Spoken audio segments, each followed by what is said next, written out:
Good afternoon. Thank you for joining us. Today is Monday, October 15th, 2018. I'm Megan Shandel. And I'm Michael Schuley, and here is what's happening now.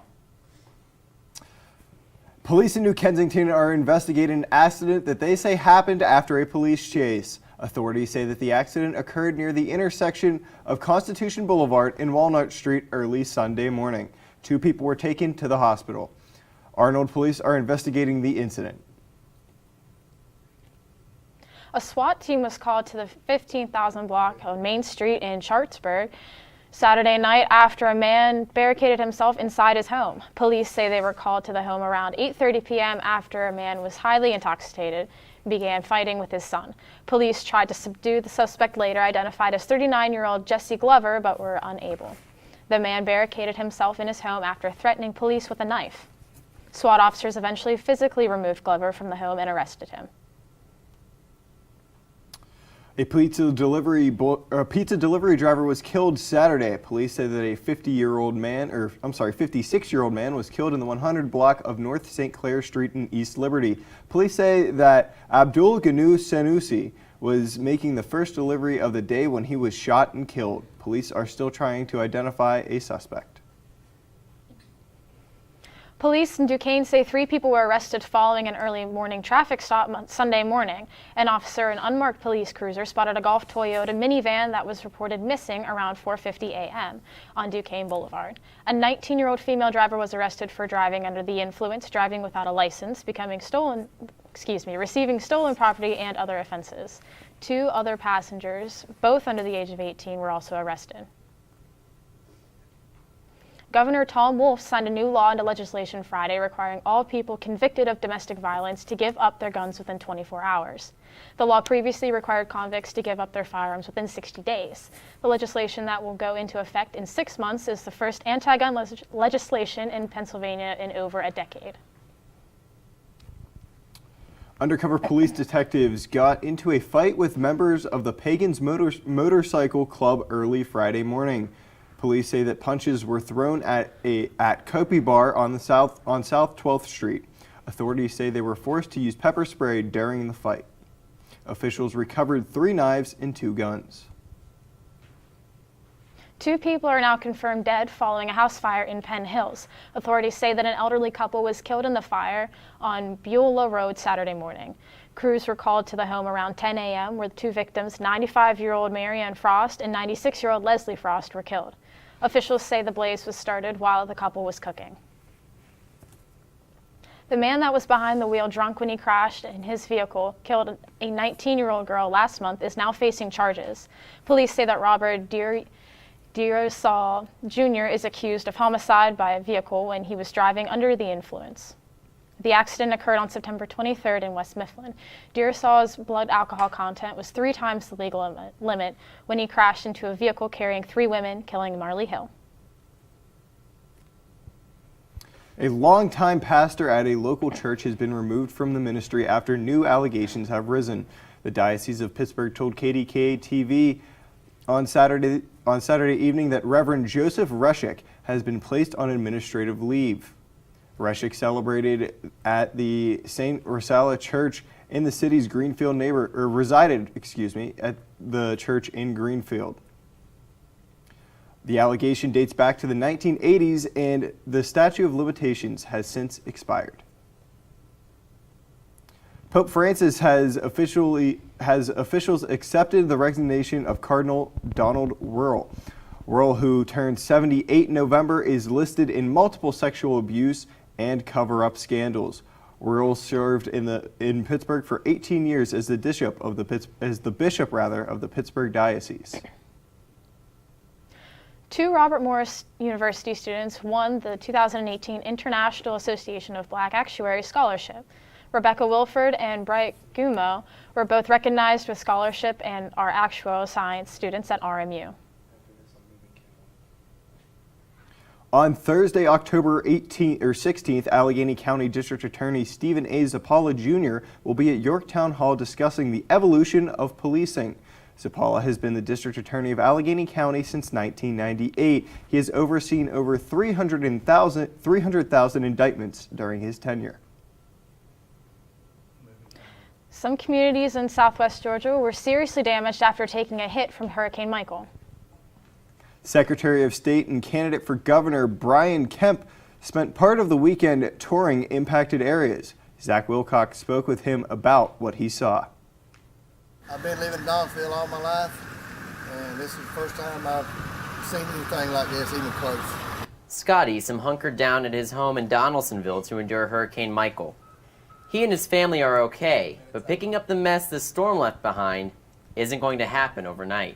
And we're going to help each other out, and we're going to get through this. This is just a temporary thing. We're going to get through this.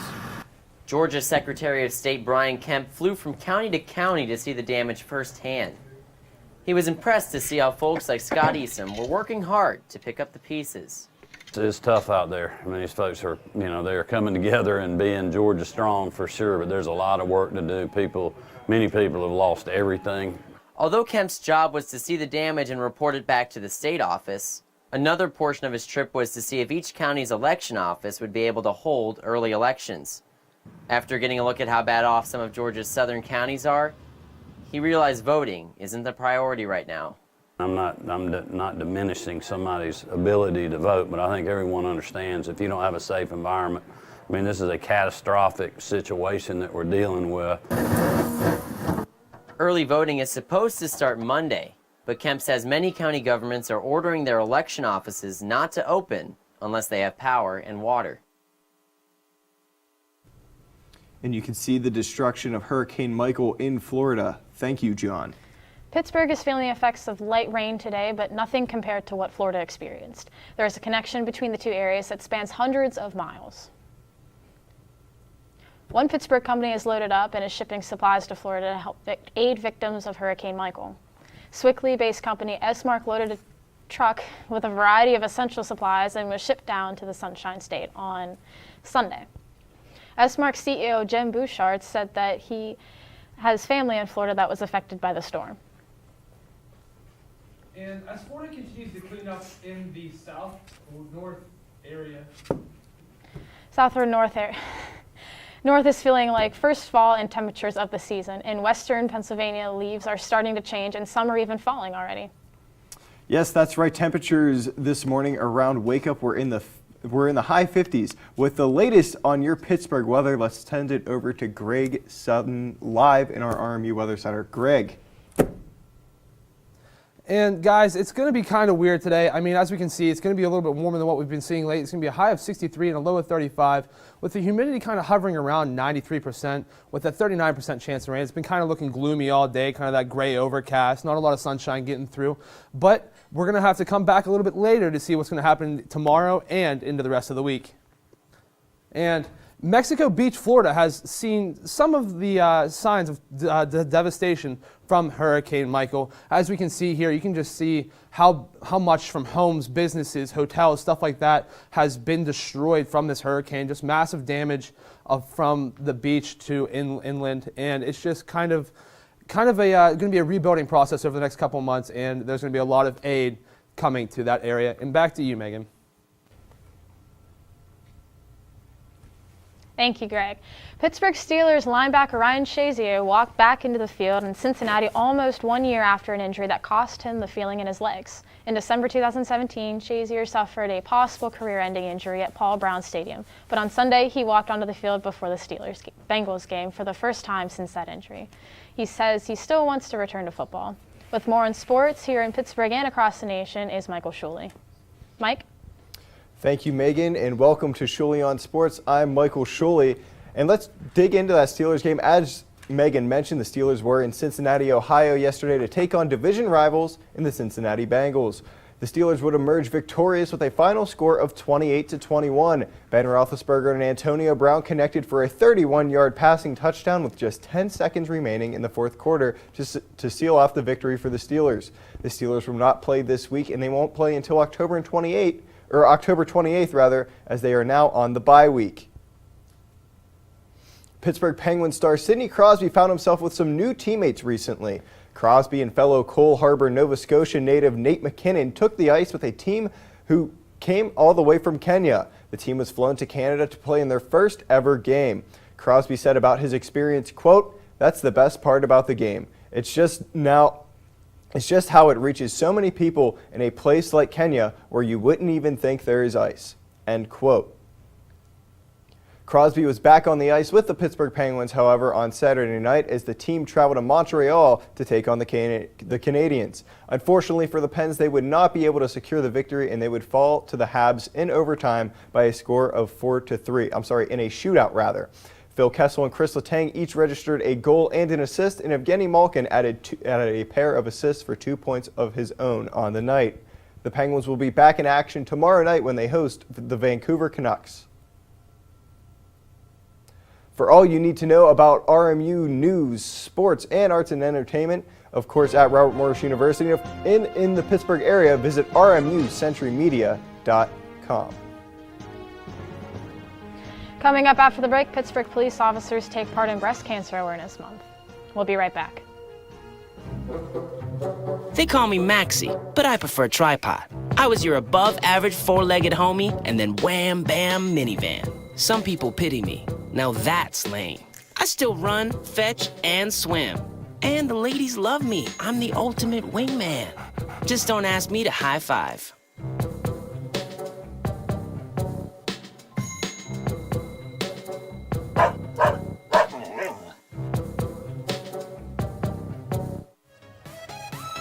Here at Robert Morris University, we pride ourselves at the experience that our students gain while they're actively learning in the classroom. Some even come back to share that knowledge with new students. I never dreamed that I'd be back here. I'm having so much fun. I'm doing a lot of what I was trained to do and what I went to school for. The Colonial Sports Network is a great opportunity for students to learn real job skills in sports programming. To be able to see what the students want to make of it, because it can be anything that they want. I love being here, seeing students, seeing myself in the students that work with me, and I'm really blessed to have so much talent to work with. It's really amazing.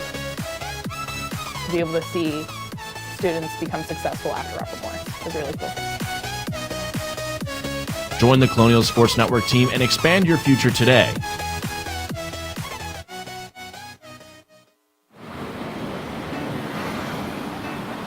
Hey, let's check out this park.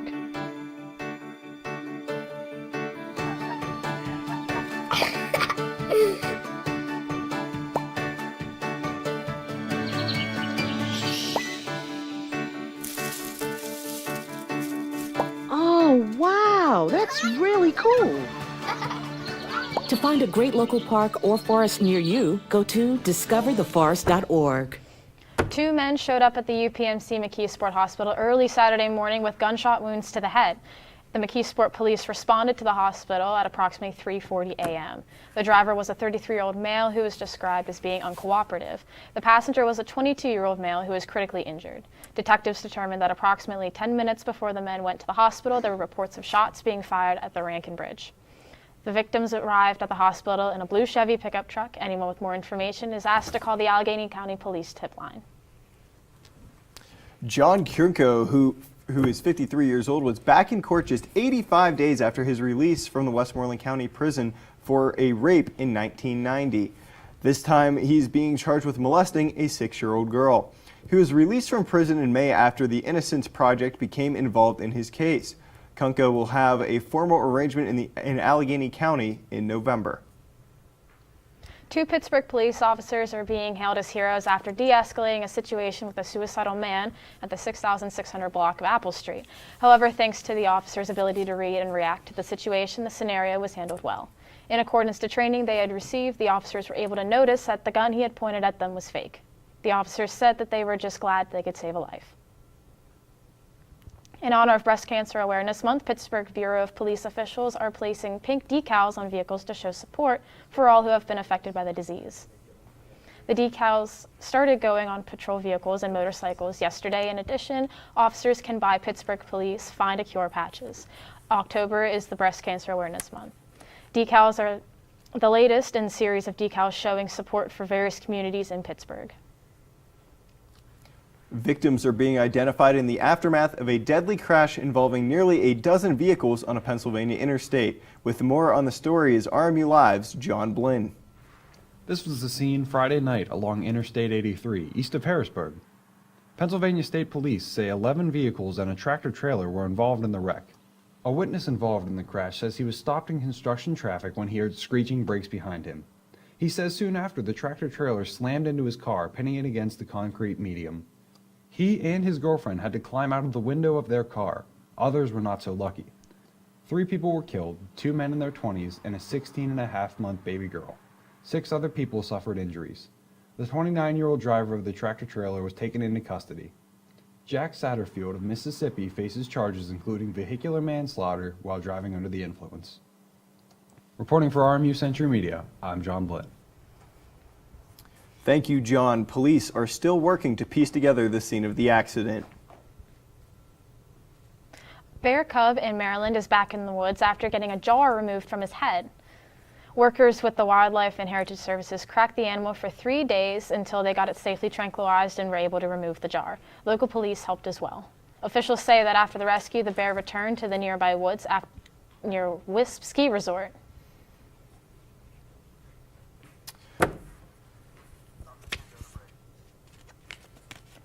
Alrighty, thank you guys. And we will be right back with some more. We have some stories about the Colorado snow, but before then we're going to talk about some of the RMU TV shows. RMU-Live Mondays at 1 and Fridays at noon. Sports Talk in the Berg Wednesdays at 5 p.m. RMU Tonight Wednesdays at 5 p.m. as well. And Colonial Sports Center Thursday nights at 9:30. Don't go anywhere, ladies and gentlemen. We will be right back. It appears these hot ashes are about to be dumped, which could possibly start a wildfire. How will Smokey deal with such a hot situation? The garden hose defense. Next, a thorough stir. Then another spray. And finally, feeling if the ashes are cool. Oh, yeah. Ah yes, the selfie. A ritual practiced so frequently with this tribe, but not so much by Smokey Bear. Only you can prevent wildfires. They call me Prince like I'm royalty or something. But the places I've lived ain't no palaces. So I don't need grilled salmon or a new scratching post. Just give me a cardboard box and a can of tuna and we're good. You can even change my name. I'm cool being the kitty formerly known as Prince.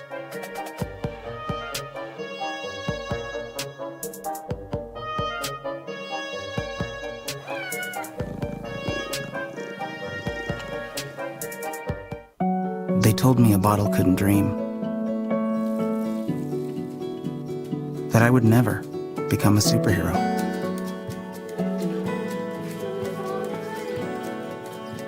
But I learned how to fly.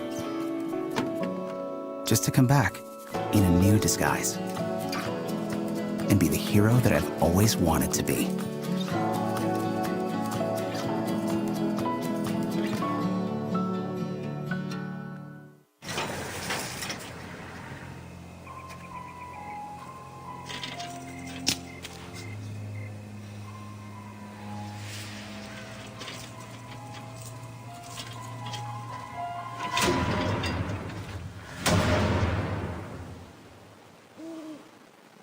If you don't fix them, sparks from dragging tow chains could cause a wildfire, and that could be scary. Hi, Smokey. Only you can prevent wildfires. And welcome back to RMU Live. I'm Greg Sutton here in the RMU Live Weather Center, and today we have a high of 63 with a low of 35. The humidity today is expected to be around 93% with a chance of precipitation around 39%. It's kind of a gloomy looking day here in Moon Township, Pennsylvania over Robert Morris University. But let's jump right into the hourly for the day here, and we're going to get to see how everything's supposed to look through hour to hour. So at 3 p.m., it looks like it's going to be a little bit rainy with around 59 degrees. Around 6 p.m., it's going to drop 4 degrees to 55 with that gray overcast like I was talking about earlier. And right around 9 o'clock tonight, it's going to be 60 degrees, partly sunny. A little bit of cloud cover there. I guess it's going to be nighttime. So not really sunny, but a little bit of cloud cover. And then if we jump into tomorrow, we're going to see that the temperature is going to drop again to a 52 degrees with 39 degrees as the low. A humidity of 58% and the chance of precipitation is going to drop to 10% for tomorrow. It's going to be a pretty fairly nice day. And when we come back a little bit later in the show, we're going to get to see about this week that's coming up. It's going to be a really beautiful week with a little very nice week. And Megan, Mike, over to you. That's all we have time for RMU Live today. Thank you for joining us. And we will see you next week.